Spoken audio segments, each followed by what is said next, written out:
Just what is this creature that screams like a banshee and leaves huge man-like footprints? The Encounters team is determined to discover the truth behind the legend of the Cumberland Beast.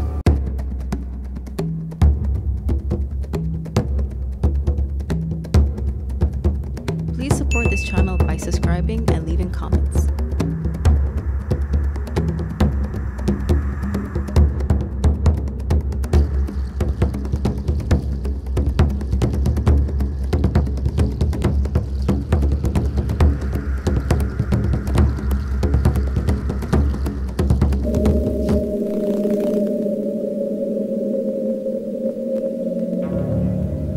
There's a lot of area here where people just don't go. You look at the woods, it's very thick. They can be hiding anywhere. I saw this thing up for like over 3 minutes. But there are many nights where we do hear strange noises. Kind of like the childhood monster for me. So scared I didn't even want to get out of the tent. My heart was just racing fast. Opened my curtain and there it was. I was kind of spooked. I'll always think of my experience when I see the corn. And because of where I live, I'll think of them every day because I'm surrounded by corn. For decades, residents of the Cumberland, Wisconsin area have sighted huge, hairy, two-legged creatures roaming the woods and hilly farmlands near their homes. Then I seen them taking out that way, and I took out the other way. Something's attracting it up to the house. It's that whole house. I thought they were, you know, this myth that I've been hearing about until actually I ran into it and I actually seen one. It comes to this porch all the time because I can hear its heart beating at night. For some, the encounters are so frequent and disturbing that their everyday lives are disrupted. I can't live here. I can't sleep here. She won't even go back in the house. As it lunged at us and made that sound deep in its throat, and we turned and got ready to run into the corn, all I could feel was absolute terror. It was just a base terror, just base terror for me to have had this experience. But then I heard it again. I heard how they talk, you know, like that. It's kind of like... And it was blood-curdling. I mean, it was just the most terrifying sound I've ever heard in my life. Just what is this creature that screams like a banshee and leaves huge man-like footprints? The Encounters team is determined to discover the truth behind the legend of the Cumberland Beast. Cryptozoologist by profession and driven by her own mysterious encounter, Autumn Williams travels the world. Thousands of people can't have seen something that doesn't exist. All we need is proof. Sometimes at dawn, or the edge of dusk, there's a fleeting glimpse of an impossible sight. Do you have it? Get it. I see it. Let go! What's the range? The sightings are real. The technology, cutting edge. Are you ready for mysterious encounters? Eyewitness reports indicate that these creatures may be less afraid of females. I'm beginning to feel like bait. Maybe it's not so great being the only woman on the team. It locked eyes with me and it nodded its head. His head was tilted back, and it's like he was staring at me. My heart almost stopped and I just stood and looked. I didn't have time to get scared. Yeah, I'm scared. And at that point in time, I couldn't run fast enough. It is these stories that bring the Encounters team to northwestern Wisconsin. Autumn Williams is a nationally known cryptozoologist and field researcher, a specialist in the search for as yet undiscovered species. Monsters are my life. For over 13 years, I've compiled thousands of reports of unknown creatures. Many encounters are brief sightings by credible people with nothing to gain by telling their stories. My job is to collect the evidence, and, if these creatures exist, to attempt to document my own face-to-face encounter. One of the most compelling stories comes from eyewitness Dennis Murphy. I was kind of barreling down this gravel road. I was heading towards Wisconsin through Minnesota, and I noticed noticed these things up ahead, and they were right out in the open. I couldn't mistake what they were. As I got closer, one of them started to turn away. The other one just was like it was staring me down. I could see there were human-like figures out there. Both of them were pure white. One was bigger than the other one. One was very tall. He had to be over 8 feet tall. I got a real good look at his face, and it was a very human-like face. He kind of tilted his head back and stared at me the whole time as I'm driving by, which was really eerie. The size was very shocking. You can't believe that there's something that big in the woods that you haven't seen before. Just happened to catch him out in the open, get him flat-footed. And whatever it is that I saw the back. Actually, it was going this way. It didn't want to be seen. While Murphy's sighting occurred along a roadway, many are reported in rural residential areas. Former Reservation Animal Control Officer Val Hogner and neighbors also claim to have encountered the creature. I opened the window so I could see if I could smell something. And I just happened to look over like this, and that's when I saw the back part when it was bent down. Ran right through. Believe me, I got scared. My son ran into something outside of our house. I was happened to just walk out from the stairs to my red truck. It took them by surprise. They both surprised each other. From whatever I seen out of the corner of my eye, when I stuck my key in the corner of my eye, I seen something get up in between the trees. This is right here where the creature stood right here, and looked at me for a minute, and then turned around and started running. And I didn't bother to stand in the seat any longer. I ran inside. And when he came in the house, he had the smell on him. Whatever it was in my face when I come running in scared, I could smell it. Like sulfur or something like that, something strong. 2 months after my son seen it outside, something stood outside our house by my daughter's window, and I opened my curtain, and some creature was standing out there. It didn't have no hair on its face, but I know it was tall, had body hair. I couldn't blink, I just stared at it. It like nodded its head at me. That's what's so weird. Then it turned and it was just gone, and it broke limbs and branches as it ran. And then my uncle's dog started barking. Reports indicate that these creatures are not dangerous, but are highly curious, especially when it comes to women and children. In the summer of 1974, Sharon Brunette and her younger sister came face to face with the creature when Mysterious Encounters continues.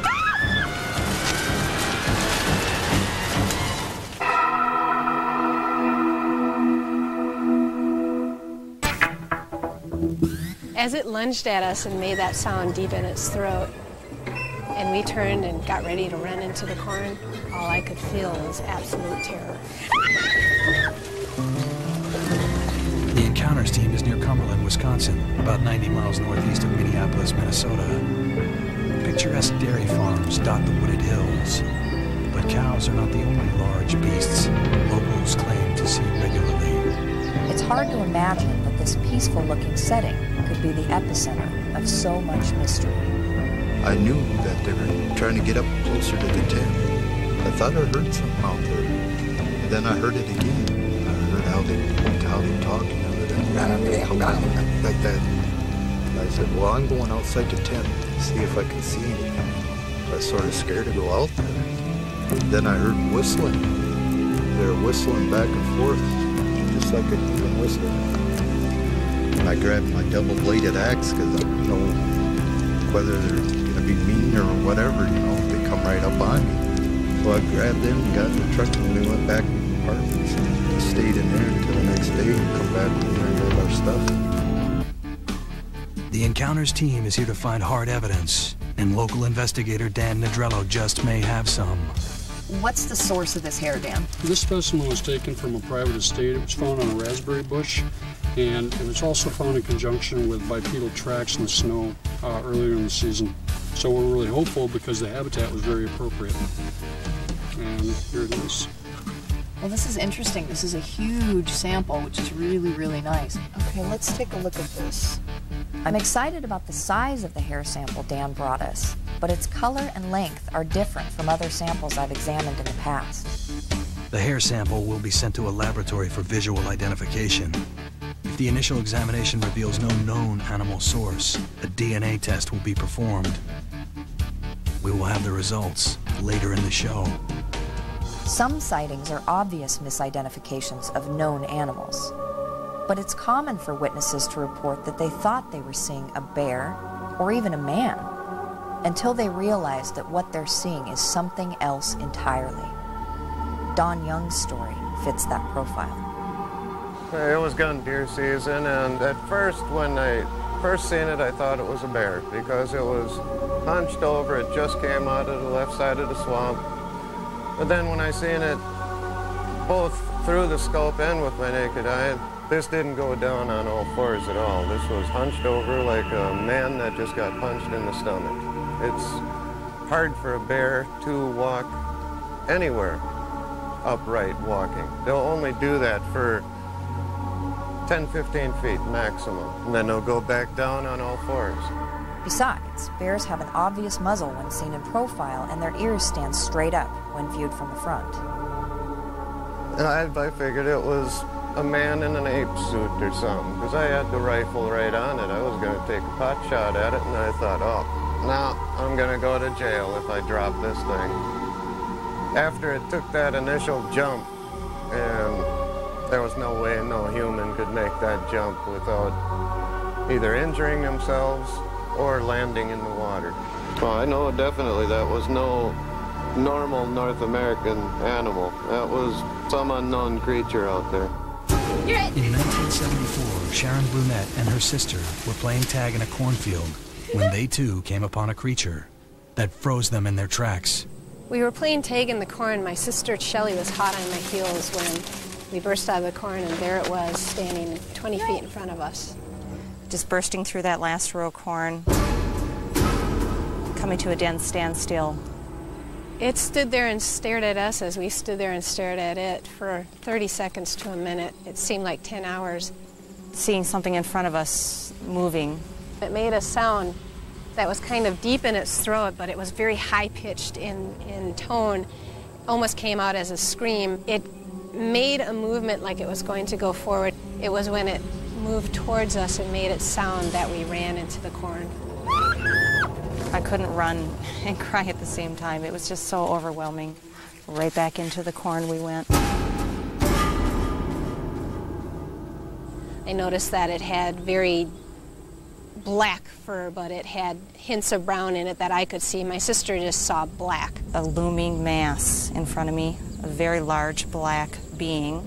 Its arms were longer than a human's. It reached almost more to its knees. I would say that he was about 7 foot tall. It had an underlying stench to it that I could only describe as sickly sweet. I don't think any amount of money could get me to go into a cornfield alone.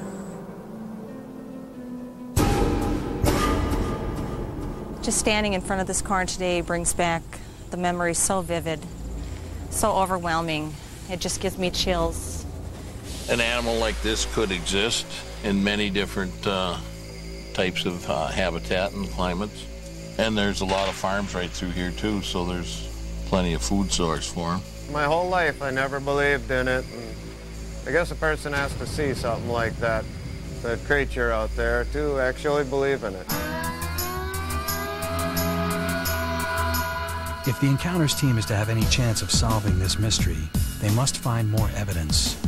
They will deploy DNA traps. These traps scrape off tiny pieces of tissue or hair from passing creatures. The trap is also baited with sexual pheromone chips, primate scent, designed to bring the creatures in close. The pheromone chips could prove to be a powerful attractant. It's a blend of bacterial secretions from both humans and gorillas. We've deployed the chips around the infrared game view camera here at the witness's home.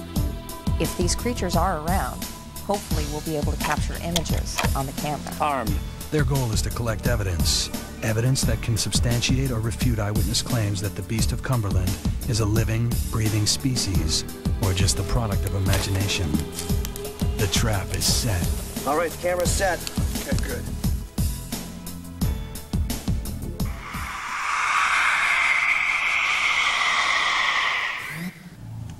Okay, with the red dot, did you see me in the same frame as the red dot? I started to drag the pheromones. I should be back there in about 45 minutes. Okay, good luck. For decades, eyewitnesses have reported seeing a strange 6 to 8 foot tall creature in rural Cumberland, Wisconsin. The alleged creature's trademark screams haunt the locals and have caught the attention of the Encounters team. Autumn Williams and her research team have deployed an array of surveillance tools designed to collect evidence that either supports or refutes this legend, the Beast of Cumberland. It looked very human to me. It's just so terribly tall, it couldn't have been human. They have a way of getting in your mind. Something that wanted to stay hid and not really be seen by anybody, it'd be pretty easy. Finding new evidence is not easy and is sometimes dangerous. Many sightings of the Cumberland Beast occur in swampy or densely forested areas, with many places to hide. Autumn and team member Matt Moneymaker head for one of these places. With a Micron thermal imaging camera and a parabolic microphone in tow, they hope they can record a creature as it responds to Autumn's calls. I'm gonna try calling again.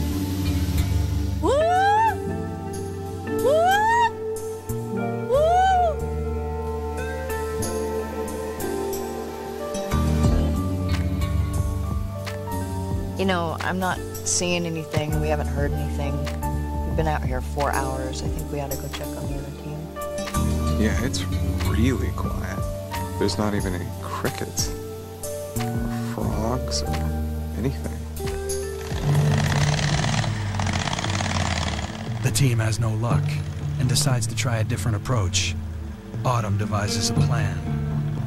We've used bacon smoke, pheromones, and calls for bait. But I want to try something else. What are you talking about? How far are we from the fire? A more enticing, more human lure. This time, Matt's the bait. I mean, so you guys are leaving me out here, expecting me to find the fire? Yeah. Team member Matt is dropped off a mile from the trap.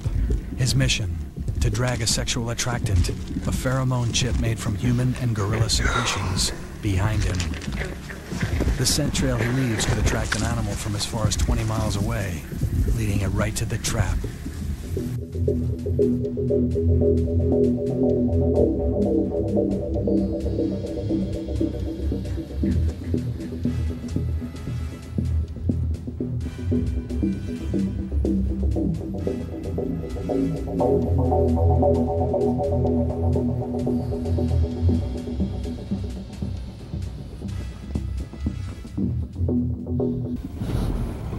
Meanwhile, Autumn and the team move the photograph with the heat-seeking thermal camera suspended below into position above the trap area, awaiting Matt's return.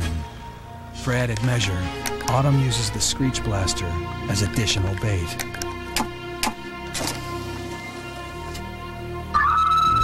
These sounds were recorded by eyewitnesses who claim that they are the actual vocalizations of creatures similar to the Cumberland Beast.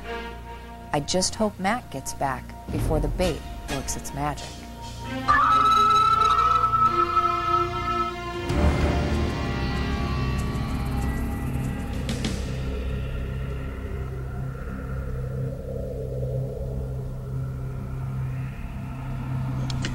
There we're going.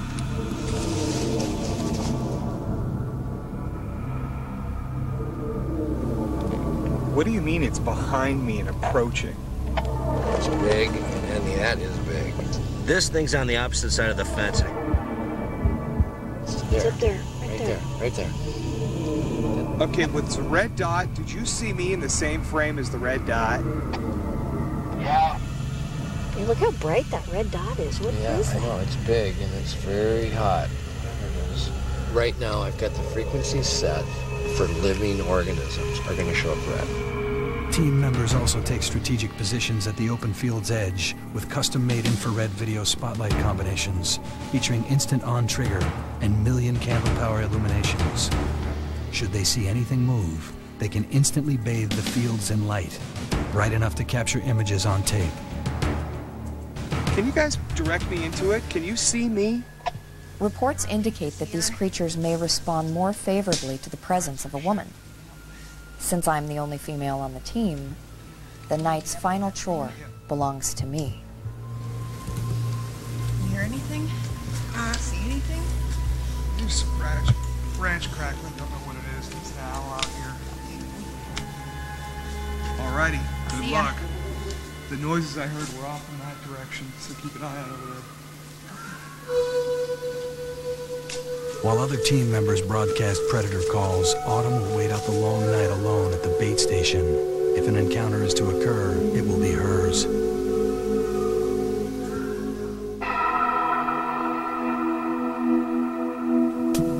I've examined the hair, and in a moment, my scientific conclusion.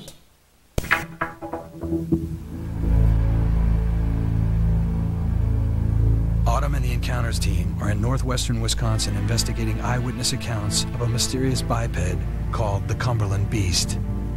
Locals describe a large, hairy animal which walks upright like a man, leaves huge tracks, and has a piercing scream. The Encounters team recorded hundreds of hours of video from thermal and infrared motion-activated cameras and set out baited DNA traps in an attempt to collect new evidence to either support or refute the mystery. After painstakingly reviewing every single tape, team members concluded every encounter scene was with an identifiable animal native to this forest. But what about the hair sample supplied by local investigator Dan Nadrello? Found in conjunction with large bipedal tracks, can this evidence provide some answers? Wildlife biologist Dr. Lynn Rogers. I've looked at the banding pattern on the hair, the general hair, the texture of the hair. There's only one thing it could be: Sylvilagus floridanus, the cottontail rabbit. Although we didn't collect any hard scientific evidence of our own, I'm intrigued by the credible eyewitness accounts of the Cumberland Beast. I hope that our next investigation will provide the answers I seek. There's more research to do, and plenty more mysterious encounters to investigate.